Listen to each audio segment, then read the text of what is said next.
ሰላም ሰላም ውድ የዘመን ስፖርት መረጃ ተከታታዮች እንዴት ቆያችሁ? በያላችሁበት ሰላማችሁ ብዝት ይበል። አዳዲስ ስፖርታዊ መረጃዎችን ወደ እናንተ ለመረጃ ተከታታዮች ይዤ መጥቻለሁ። አብራችሁ እንድትቆዩ ጋብዛለሁ። ወደ መረጃው ከመሄዴ በፊት እስኪ ሁላችሁም ይህንን ቻናል ላይክ፣ ሼር፣ ሰብስክራይብ በማድረግ ድጋፋችሁን አሳዩኝ። ወደ መረጃው አልፋለሁ። ፖርቹጋላዊ ራፋኤል ቫራን በእግር ኳስ ታሪክ ውስጥ የትኛውም ተጫዋች ማድረግ ከሚፈልገው ነገር ውስጥ ሁሉንም ካሳካበት ከስፔኑ ኃያል ክለብ ሪያል ማድሪድ ብዙ ከጠበቁት በላይ በዋንጫ ሸብርቅ ያለው በማለት ሌላ ነገር ለመለማመድ ወደ ማንቸስተር ዩናይትድ መቀላቀል እንደመረጠ ተናገረ። የዓለም ዋንጫ አሸናፊ የመሃል ተከላካይ የዋንጫ ስኬቱን ከ2011 እስከ 2021 ባሉት 10 ዓመታት ውስጥ 4 የሻምፒየንስ ሊግ ክብሮችን፣ 3 የላሊጋ ዋንጫዎችንና 1 ኮፓ ዴል ሬይ በማሸነፍ ክብርን ከፍ አድርጎ ተቀዳጅቷል። ቫራን ገና 28 ዓመቱ የነበረ ቢሆንም በሚያስገርም ሁኔታ ማድሪድን ለቆ ማንቸስተር ዩናይትድን ሲቀላቀል በ41 ሚሊዮን ዩሮ በሚደርስ ውልም ነበር። ከዓመታዊ የአውሮፓ ሻምፒዮናዎች ወደ ኦሊግነር ሶልሻየሩ እየተገነባ ለነበረው የኦልድ ትራፎርድ ክለብ መሸጋገሩ ብዙዎችን ያስገረመ ሲሆን አሁን ጡረታ የወጣው ፈረንሳዊ በውሳኔ አሰጣጥ ሂደት ላይ ቀድሜ ያስቤበት ስለነበረ ብዙም አልተጸጸትኩም ይላል።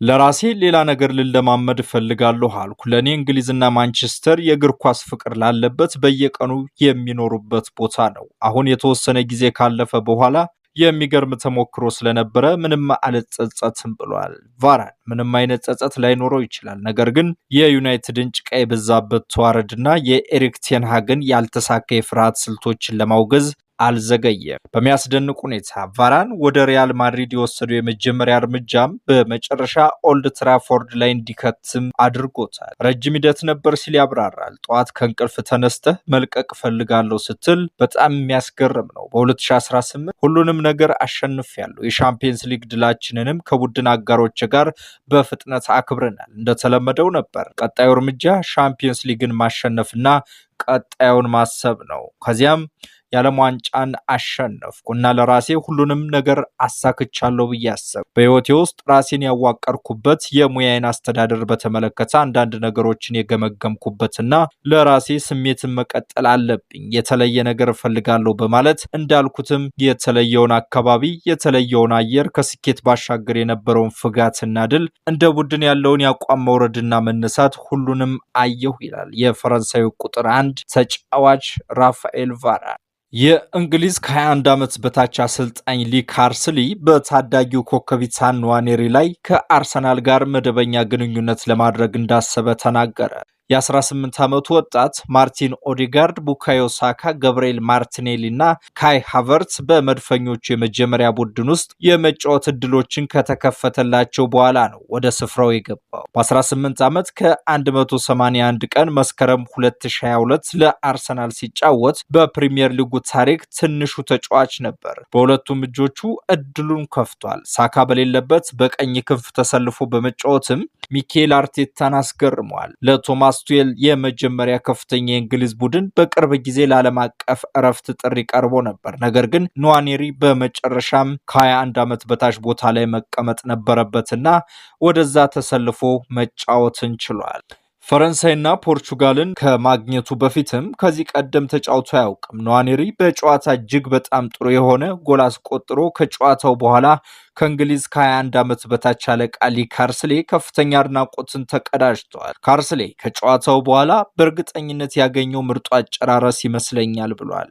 ምን እንደሚሆን በትክክል ሁሉም ሰው ያውቃል፣ ነገር ግን ማቆም አትችልም። ስለዚህ እንደሚሄድ፣ እንደሚነካ፣ እንደሚጨርስና ግቡን በጥሩ ሁኔታ እንደሚያስቆጥር ታያለህ። ኢታን ንዋኔሪ ለአርሰናል እስካሁን ጥሩ እንቅስቃሴን አድርጓል። ግቡን በጥሩ ሁኔታ አስቆጥሯል። ነገር ግን እሱ 18 ዓመት መሆኑን ማስታወስ አለብን። የማይታመን ልጅ ነው ይላል ካርስሌ። ተቀዳሚ ጭንቀቱ የንዋኔሪ እድገትን መንከባከብ መሆኑን አብራርቷል። ይህም የሚቻለው በክለብ ደረጃ ከአሰሪዎቹ ጋር ተቀራርቦ በመስራት ብቻ ነው ብሎም ያምናል። ስለዚህ እነዚህን ሰዎች ማበረታታት ብቻ ነው ያለብን። የተቀረው ቡድን እሱንም መደገፍ አስፈላጊ ነው፣ ምክንያቱም ሁሌም እንደሱ እድገት እንደሚሆን እርግጠኛ አይደለውም ሲል ካርስሊ ተናግሯል። በእርግጥ ከአርሰናል ጋር አብረን እንሰራለን እና በተመሳሳይ ቦታ ላይ መሆናችንን ማረጋገጥ አለብን ሲልም ተናግሯል። እንግዲህ እንደምናውቀው ኢሳን ንዋኔሪ በአርሰናል ቤት ቡካዮ ሳካ ከተጎዳ በኋላ የቡካዮን ሳካ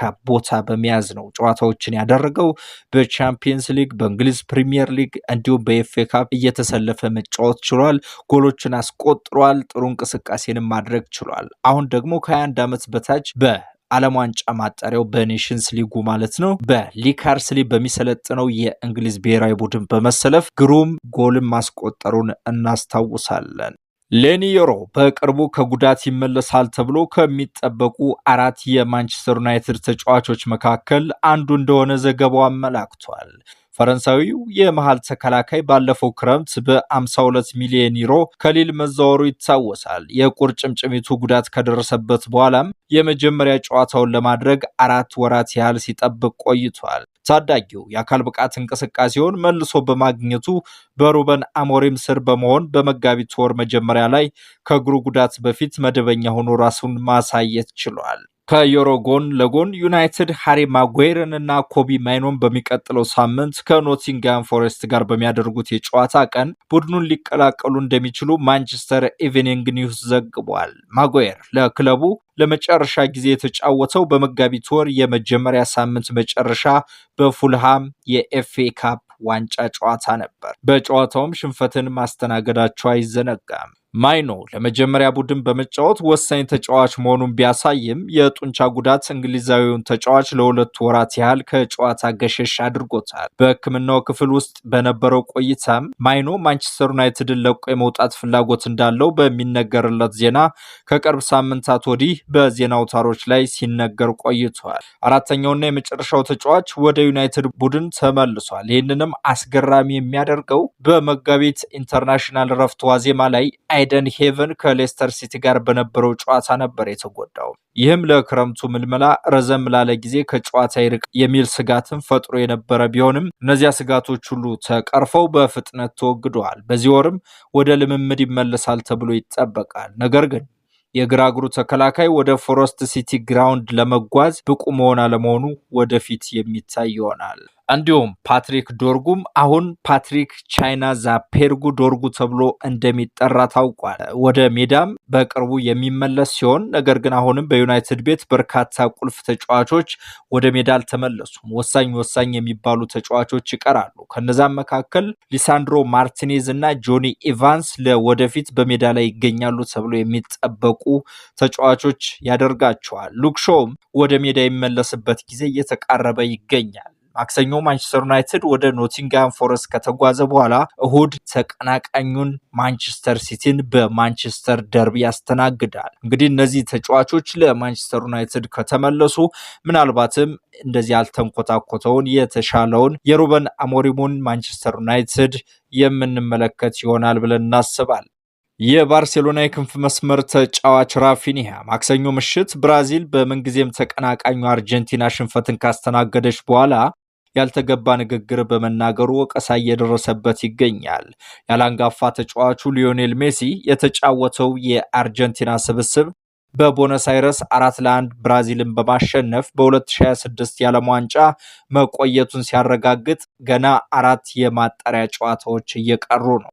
በመጀመሪያው አጋማሽ መገባደጃ ላይ የባርሴሎና ኮከብ በኒኮላስ ታጊያፊኮ በሰራው ጥፋት ላይ ነበር ራፊኒያ ባላንጣውን ገፍቶ በመጣል ብጥብጡ የተነሳው። ራፊኒያም አስጸያፊ ቃል በመናገሩ ሁሉም ተጫዋቾች በመሰብሰብ ያልተገባ ድርጊት ያሳዩ ሲሆን ይሁሉ ሲሆን አርጀንቲና ቀደም ብላ 3 ጎሎችን አስቆጥራ ስለነበር ውጤት ሊቀይር የሚችል ነገር አልነበረም።